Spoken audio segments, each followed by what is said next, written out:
vous avez maintenant, depuis quelque temps, un hochet chez les journalistes.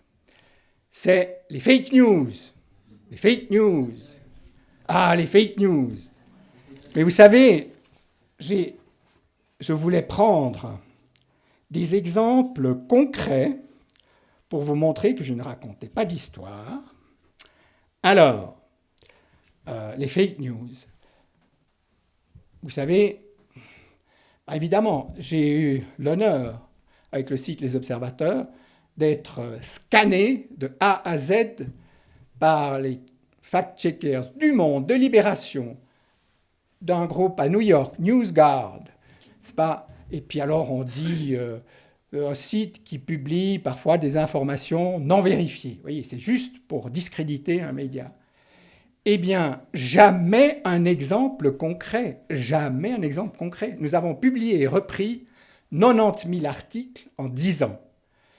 Et j'avais aussi une fois fait une conférence en Valais, la même chose. Je leur dis, donnez-moi un exemple concret où c'était une fake news. Fake news, ça devient, si vous voulez, c'est le grand bouc émissaire, c'est le grand bouc émissaire maintenant des difficultés des médias. Si les médias ont des difficultés, c'est qu'il y a trop de fake news, les réseaux, c'est terrible, il faut lutter là contre, il faut légiférer, l'Union européenne s'y met, tout le monde s'y met, bien sûr que ça existe. Mais à ce moment-là, la recommandation est très simple. Les gens ne sont pas idiots. Il suffit, quand vous avez un article, une émission sur un sujet, de le comparer à d'autres articles. Et vous regardez, vous voyez tout de suite apparaître le travestissement idéologique dans certains cas. Alors, les fake news, maintenant vous avez des journalistes qui vont jusqu'à aller dans les écoles pour apprendre aux élèves dès le plus jeune âge à reconnaître les fake news. À reconnaître, là, hein. En gros, c'est la désinformation. Mais jamais ils ne font l'exercice que je viens de dire, de comparer leurs articles avec des articles d'autres médias sur le même sujet. C'est ça qu'il faudrait faire. Bien sûr qu'on trouve toujours quelques fake news à gauche, à droite, mais vous voyez, cet acharnement, c'est assez intéressant, cet acharnement des journalistes sur les fake news, en disant... Et puis alors, ça devient un moyen de justification. Vous voyez, nous, c'est absolument vital que nous soyons là. C'est nous la qualité, c'est nous la diversité. Et il y a ce monde des fake news qu'il faut bloquer définitivement. Je caricature un petit peu, mais vous avez parfaitement compris. Mais ça devient le grand bouc émissaire des difficultés du journalisme et des médias. Ça, c'est sûr. Alors, j'ai quand même relevé 2 citations. J'ai les articles complets. Je ne vais bien sûr pas vous les lire. Mais vous avez là... Tiens, c'est un socialiste.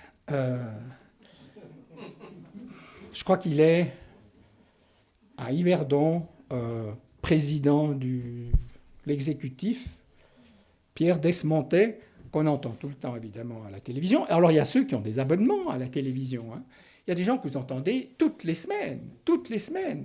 Mais regardez combien il y a de gens, excusez-moi, de droite, qui sont invités toutes les semaines, tout le temps, dans toutes les émissions. Le sommet, c'est évidemment... apparaît absolument partout, donne des cours, etc. Je rappelle, elle n'a pas du tout apprécié, qu'elle a fait partie du conseil d'administration de l'Open Society de Soros.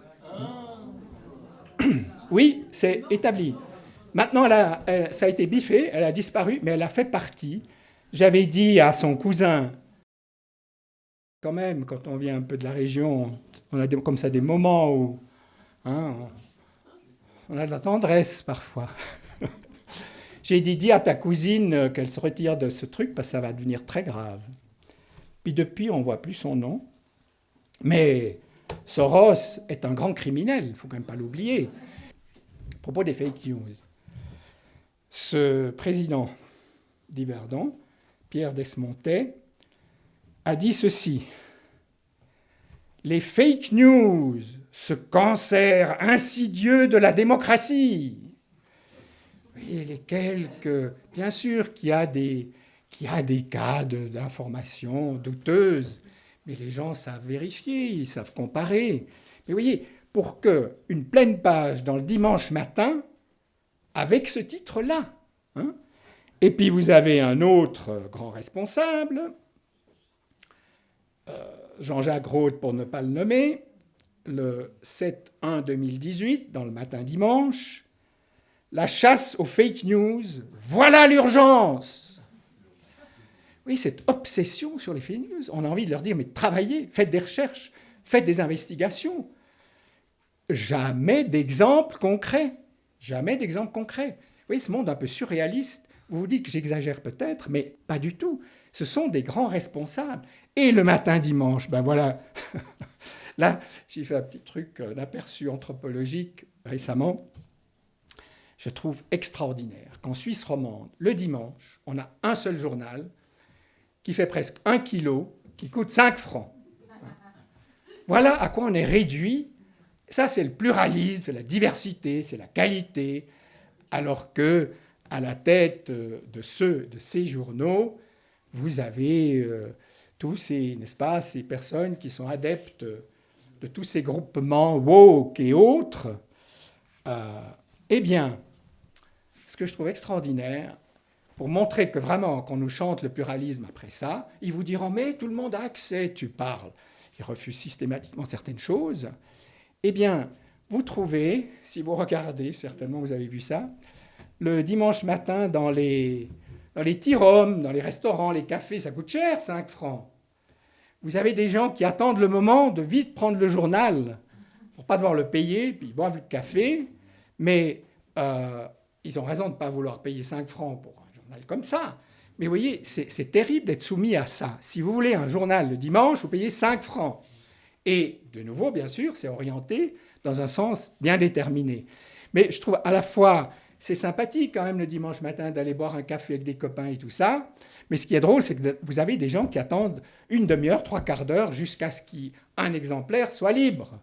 Et voilà ce qu'on a comme information. C'est bien sûr la diversité, la pluralité idéale.